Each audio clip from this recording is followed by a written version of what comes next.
Pembagian urusan pemerintahan merujuk pada pembagian kewenangan dan tanggung jawab antara pemerintahan pusat dan daerah.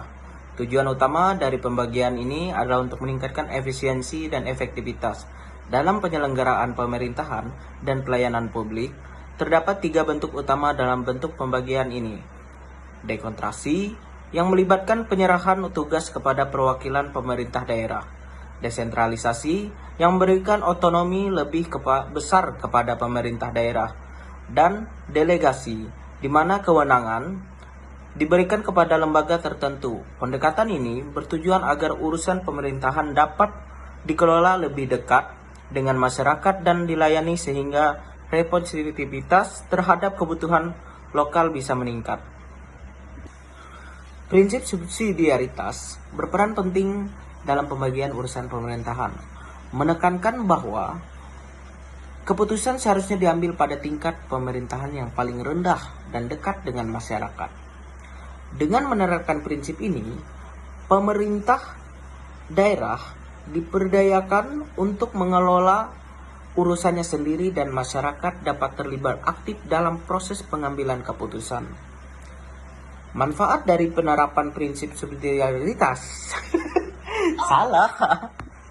Manfaat dari penerapan prinsip subsidiaritas termasuk peningkatan kualitas layanan publik yang lebih sesuai dengan kebutuhan masyarakat serta pemberdayaan masyarakat melalui partisipasi dalam pemerintahan. Namun, tantangan seperti keterbatasan sumber daya dan koordinasi antar lembaga perlu diatasi untuk memastikan prinsip ini sangat efektif. Seperti yang saya jelaskan tadi, ada 3 jenis-jenis pembagian urusan pemerintah, yaitu terbagi dalam 3 jenis. Yang pertama dekontraksi, yang kedua desentralisasi, dan yang ketiga adalah delegasi.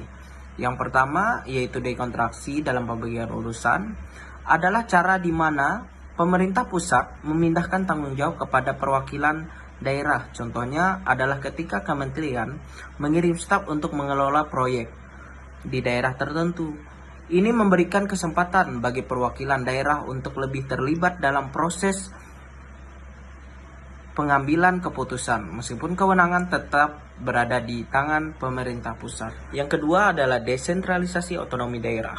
Desentralisasi merupakan salah satu bentuk pembagian urusan yang paling signifikan, di mana pemerintah pusat memberikan otonomi kepada pemerintah daerah melalui desentralisasi. Daerah berwenang untuk mengambil keputusan terkait kebijakan publik yang relevan dengan konteks lokal seperti pendidikan, kesehatan, dan infrastruktur. Ini memungkinkan daerah untuk lebih responsif terhadap kebutuhan masyarakat setempat dan berinovasi dalam penyelenggaraan pelayanan publik. Yang ketiga adalah delegasi sebagai bentuk pembagian. Delegasi adalah pemberian kewenangan untuk menjalankan tugas tertentu kepada badan atau lembaga yang ditunjuk. Dalam konteks ini, pemerintah pusat memberikan wewenang kepada lembaga tertentu untuk melaksanakan kebijakan dan program spesifik. Contoh, delegasi dapat ditemukan dalam lembaga layanan publik yang memiliki otonomi dalam pengelolaan sumber daya dan layanan yang mereka tawarkan. Baik, dari materi yang telah saya sampaikan tentang pembagian urusan pemerintahan dan prinsip subsidiaritas dapat kita simpulkan. Secara keseluruhan, pembagian urusan pemerintahan dan prinsip subsidiaritas sangat penting untuk mencapai tata kelola pemerintah yang baik. Dengan memahami dan menerapkan kedua konsep ini, kita dapat mendorong pengambilan keputusan yang lebih baik dan responsif, efisien, dan akuntabel. Upaya-upaya untuk kita memperkuat kapasitas daerah dan untuk memperkuat partisipasi masyarakat juga agar membantu kita mencapai tujuan yang kita inginkan. Di sini saya juga akan menjelaskan penerapan prinsip subsidiaritas.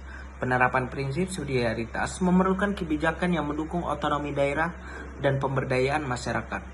Pemerintah daerah harus diberikan kewenangan yang cukup untuk mengambil keputusan yang sesuai dengan kebutuhan lokal. Selain itu, masyarakat juga harus dilibatkan dalam proses pengambilan keputusan, sehingga keputusan yang diambil benar-benar mencerminkan kepentingan dan aspirasi dari mereka.